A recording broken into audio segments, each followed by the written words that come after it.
to school in the States. My father was a construction worker. My mother traveled with him, and the family traveled. We traveled together. We lived together. We came back here and spent our summers because this was always home. Kahnawake was always home, someplace we would return to. Is that you or me, John? Okay. I think it's all right. Because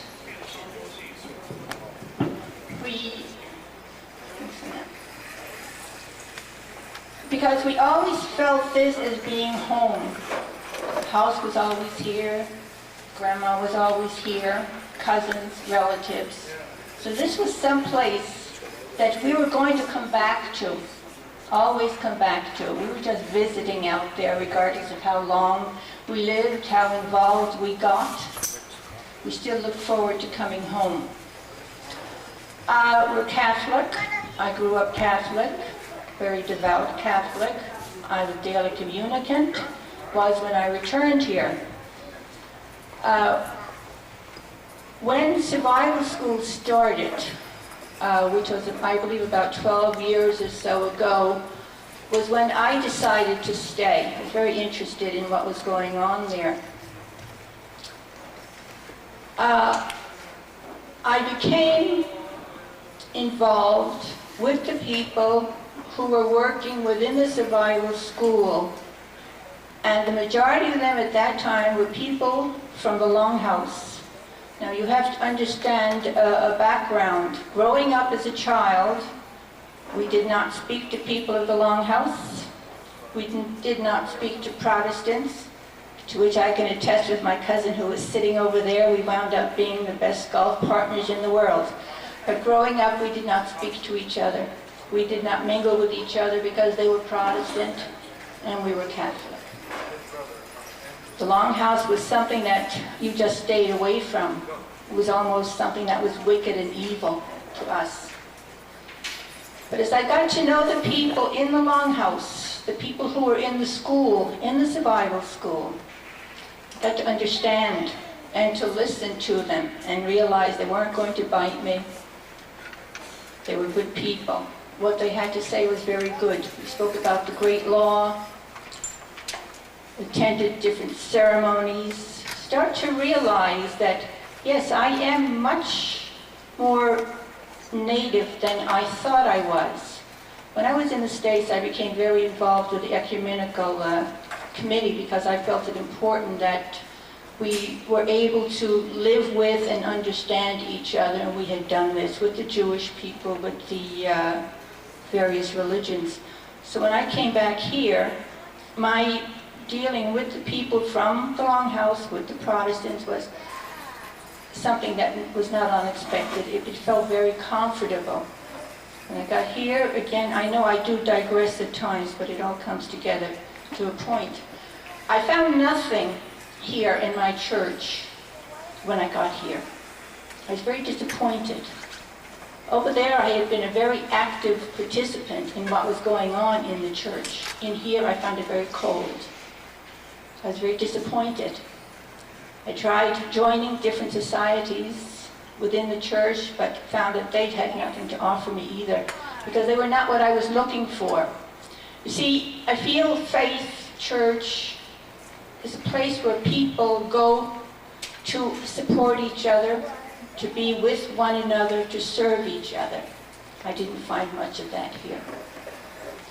But dealing again with the people from the Longhouse, especially one young man, I was in the office, I was administrator at that time, the first year of it. There was a young man who was a relative of mine, a member of the Longhouse. He would come to visit me. I lived across the street, and he'd often come. He was a carver. I don't know if you know him, Stephen McCumber. He's quite a well-known carver. He would come visit me, and we would sit and talk. Now, he was talking constantly of the Creator, and I was talking of God. But we were talking to each other. We were understanding each other. We were realizing that the values that we both had were very, very similar.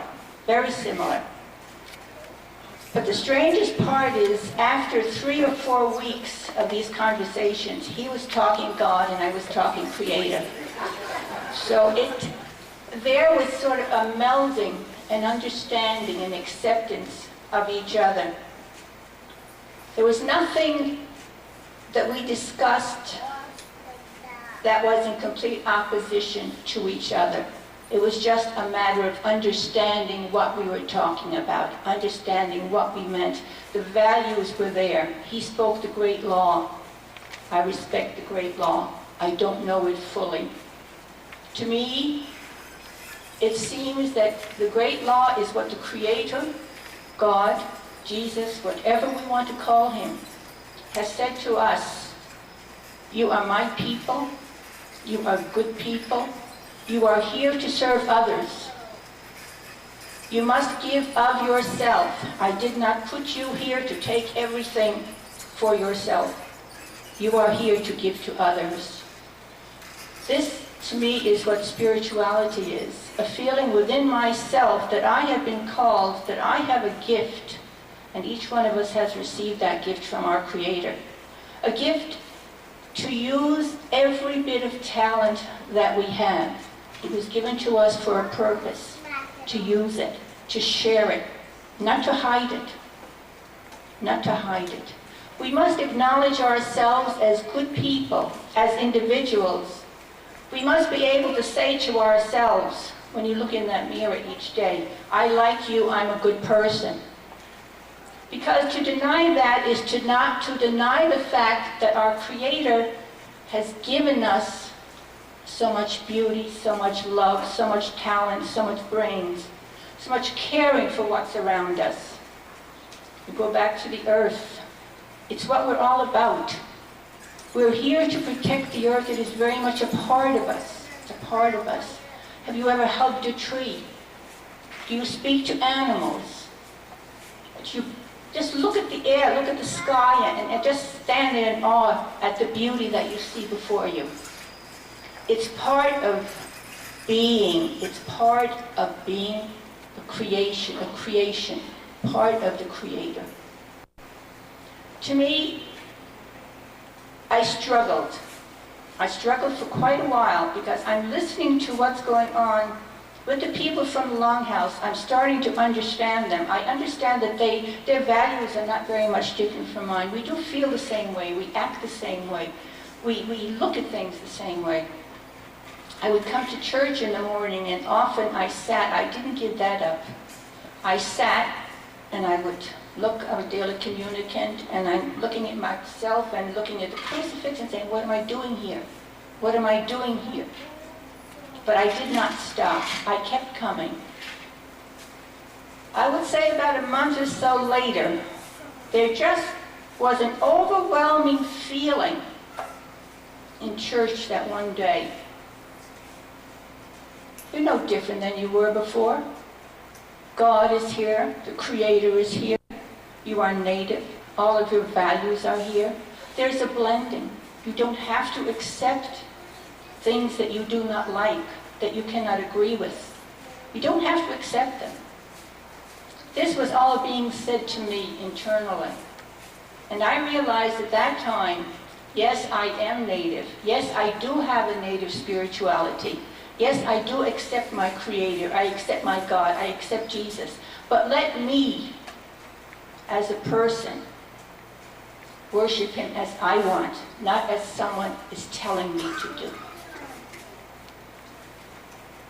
I find dealing with other people, I've been to other places where I know I won't make an apology to the clergy. I will have to say some of the facts that have come across. Being at a Tekakwitha conference, it was one of the smaller ones, and discussing all the goodness, everything that was so good, and having someone, one of the priests say, ridicule the people of the Longhouse who were having a celebration at that time. Of course, I can't keep my mouth shut, so I protested, and I objected to it. Because I felt it was important. It was important for him to realize, because he is in that position, does not give him the right to put other people down. I resented it very deeply. And after that one session, I know there were a few people who did come to me and say thank you for saying it. They felt it, but they were afraid to say it. I'm not afraid to say it. This, I think, is one thing that a gift of mine, outspoken. But I try to be very careful of what I say. I do not like to hurt people's feelings. I don't think that's what I'm here for. That's not what any of us is here for. There was another time at another conference where this again, we're talking about people of the North, about the native people, and about the schools. And there were nuns there at that time at this conference. Now, they were very dedicated. They had given their lives, really their lives, to be up there teaching and working with those young people. They were to be commended. But they resented so much the fact that now the native people were saying, please, step aside, help us, don't tell us what to do. They found it very difficult to accept. But this is what has to be done today. You see, it has to be understood and accepted. The fact has to be accepted that we are individuals. We are native. There is a difference. I believe every one of us has the feeling that we are different. There is something different within us, different from the other people around us. We have problems here in Kahnawake. We have so many different factions because we are not willing to sit down and talk with each other and listen to each other. Because what you say does not agree with what I think does not make you wrong. You are right. But I have the right to also say I don't agree with you. Not flatly say you are wrong. You can't say that. Each one of us is an individual. We know what we feel. And we have to accept that in everyone else. I'm sure I've heard Kevin speak before, and he speaks beautifully. He speaks about the great law, and I would really wish I could understand it completely. But then again, I worry about some of its interpretations. Not being a member of the Longhouse, sitting in on meetings where there are people there, and you have 2 or 3 different factions of the Longhouse, and they are speaking at a public meeting and sitting back there as not an outsider, as Unkahumwe, but not quite understanding the total philosophy of the great law, and standing up and say, why can't you talk with one voice? We want to be one, but until everyone can be one, we cannot accept what you are saying. It's difficult. They're good people.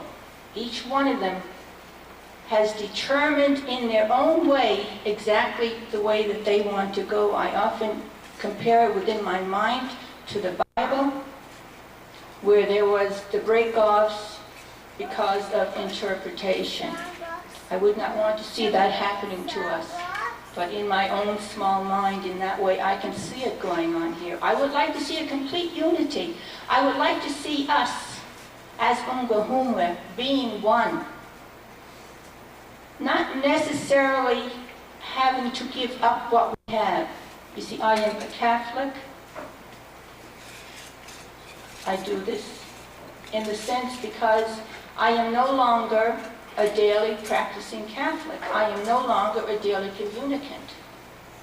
But I feel I have a relationship with my Creator. I have a native spirituality within me. I have not given up on God. I have not given up on Jesus.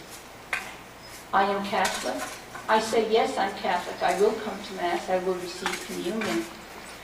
But it is not my total life, living by those rules which I have done all of my life. It is the idea of growing up and getting that peace of mind within you, of getting the understanding that yes, I can be my own person. I can look at other people and I can listen to them.